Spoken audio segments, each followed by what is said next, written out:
Good morning, everyone. My name is Matt Woodruff. I'm coming to you this morning from my kids' playroom. It is Saturday, February 8th. Um, some of you may know me as a member of the podcast Audio Immunity, but I am, for my day job, an assistant professor over at Emory University up the street here in Decatur, Georgia. I work in the School of Medicine, and I am a research scientist. So I run a lab here. We do a lot of cool things related to autoimmunity and antibody generation. We've got some cool nanomedicine work that we're working on right now, some next generation vaccine stuff. But I'm not here to talk to you about that today, although certainly check out the podcast if you are interested in listening to some cool science. But this morning, I wanted to touch base because we had a policy announced last night out of the Trump administration, really announced out of the National Institute of Health, I suppose. So that was last night, February 7th. And it deals with a topic that I think is not well understood around the general public. And so it might be a little bit hard to understand exactly what's going on and why the policy is so impactful and why it's got so many of us a little bit shaken. So really, this gets down to the business of science. For those that haven't seen yet, essentially the NIH announced that something called indirect costs were going to be capped at 15%. Right?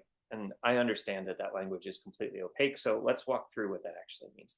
So those of you that have heard the podcast before, heard me talk about science in general, know that I like to use a metaphor for academic research science, where we are really a group of small businesses that occupy a strip mall that is set up to do research science, right? So the university essentially owns these nice research buildings. Those buildings have facilities that allow us to do our work. Maybe you need a mouse colony. Maybe you need flow cytometry core, right? Equipments that you might not be able to purchase yourself. So we have buildings that are sort of set up to support high-end research at these universities. So the question becomes, how do you fund those facilities? Right? How does the university essentially recoup the cost for developing a research dedicated space? And so this is where our funding mechanisms come in, right? So as an independent researcher, my job is to, one, do good science, and two, get money for the good science that we do, right? That money comes into the university, and it is what pays for the experiments that we do in the lab. It pays for my salary. So to be clear, my salary is not paid by Emory University, or it's not supposed to be paid by Emory University. It's supposed to be paid by the grants that come in. And of course, we have folks in the lab that do experiments and write papers, all of the things that you'd imagine scientists doing, right? So we work as a small team, right? A small business kind of model. And all of that is funded by research grants that we bring into the lab. So I write the grant, I send it to the NIH.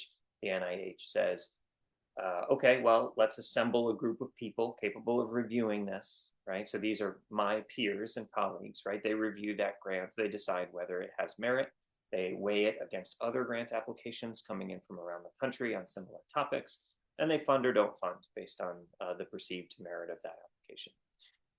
So that is what we call direct costs, right? These are dollars that I ask the NIH for, and I say, I need $100,000 for the salaries for me and my people.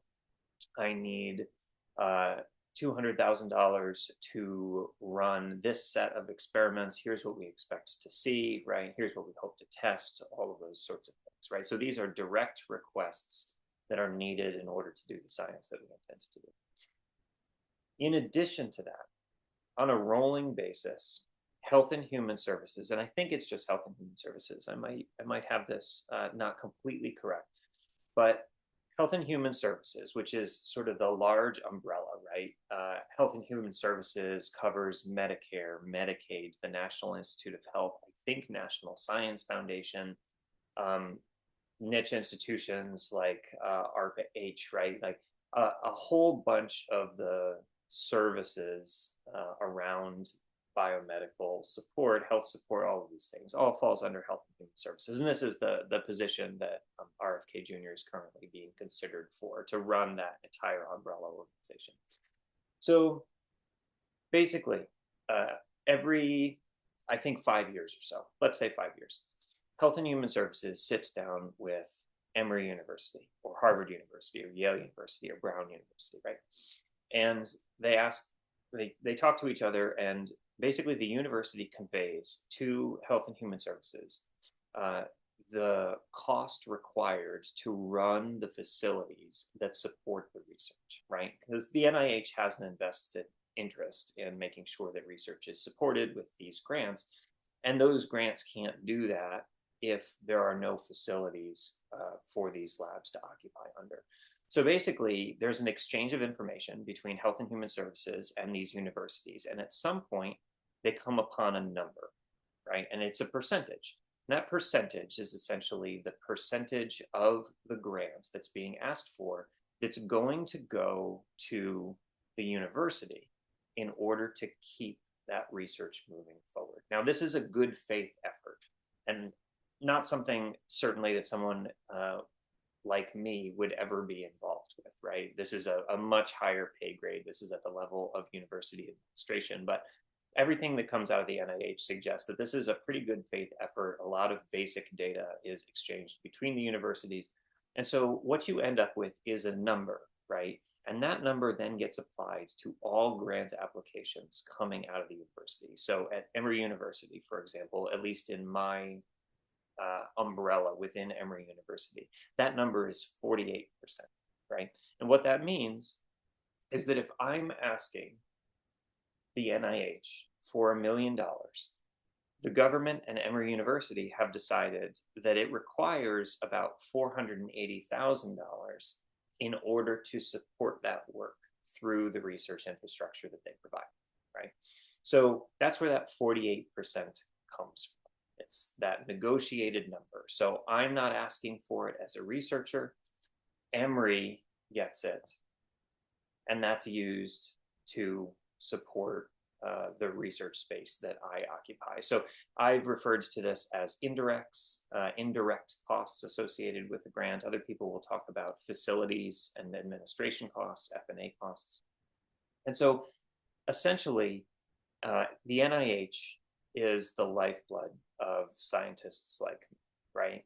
Our research generally depends on being able to go to the NIH for core grants, and they will serve sort of as the core funding mechanism for most of the work that we do. And that grant review process really is at the center of our business model. So essentially, getting back to this policy, essentially what the federal government decided yesterday, February 7th again, was that regardless of the costs associated with supporting research at any given institution, and this is not just universities, by the way, anyone that receives a federal grant has to go through this indirect evaluation system. So companies that receive grants as well, all of this is sort of rolled in.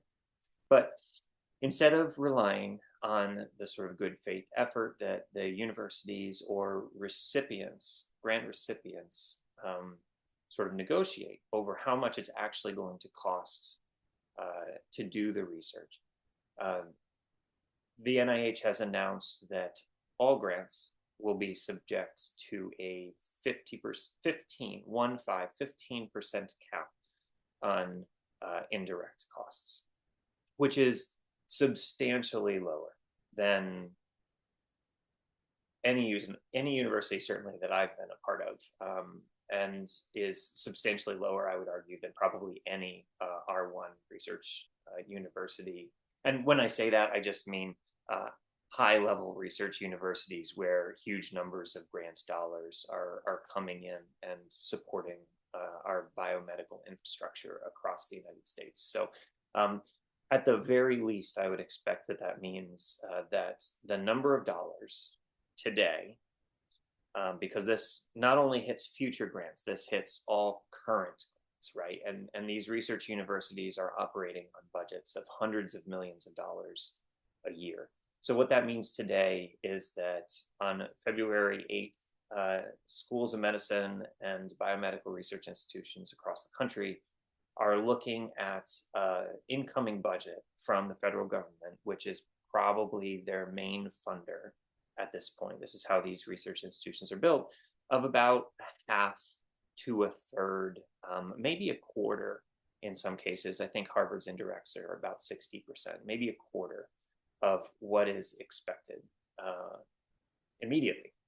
So next week, there will be 3/4 less in order to continue to run these institutions. Now, you can imagine that running any business and having your income slashed by 3/4 overnight is going to be a pretty seismic shock. It, at my level, at the assistant professor level, at an early stage career scientist level, to be honest with you, I have very little perspective on what a university would do under those circumstances. But here's what I do. I do know that the cost of facilities is not artificially inflated. And I'm sure that games are played at this level. I'm sure that, a research university is going to try to push a little harder and the government's going to try to push a little harder. And again, I've never seen these negotiations, but human nature tells you that everybody's going to try to, get their way at some level and then come to the middle, right? I imagine that's part of the negotiation process, but it does not appear to be a bad faith negotiation, as far as I can tell, as far as I've been exposed to it. So these institutions have built their business models based on these negotiations, these good faith negotiations with the government. That business model has essentially just been unilaterally collapsed. So in terms of what does that mean? These are the schools that train your PhDs across the country to do biomedical research. They're also the schools that train your physicians. So medical schools are not making an enormous amount of money by taking dollars from medical students. It's a relatively small component of the overall money that they make. So all of the faculty that are teaching your medical students are waking up and realizing that their administration might not be able to support the facilities that they have, might not be able to support the research that they do, and are wondering how long they can hold out without additional grants dollars before they start firing their own research personnel. We will certainly work hard to make sure that, I don't know, that people don't get fired, that people keep their jobs, that graduate students continue to be supported, that medical students continue to be trained, all of those things. You don't get into academic science because it is lucrative. You get into it because you are passionate about science and you think that you can make a difference. This won't stop that. But what it will do is make me consider on Monday whether it's better to do an experiment that I was planning or whether it's better to hold on to those dollars in case I need to continue to pay my people for the indefinite future without really any federal or institutional support. So anyway, on that happy note, if you're interested in hearing about science, we do a podcast about immunology, autoimmunity.org. That's fun, but I'm going to try to use this platform at least a little bit over the next coming months to keep people informed about how this change is impacting me as an individual, our lab, our university, as far as I'm allowed to discuss those negotiations. I imagine at some point people will want to sort of keep that in-house, especially because it feels like oftentimes these initial shots are used as negotiation tactics. So, but anyway, I will try to keep everybody abreast of what is going on, the actual impact of this kind of shift. And I hope that you have a good rest of your week. All right. Thank you all for listening. Take care.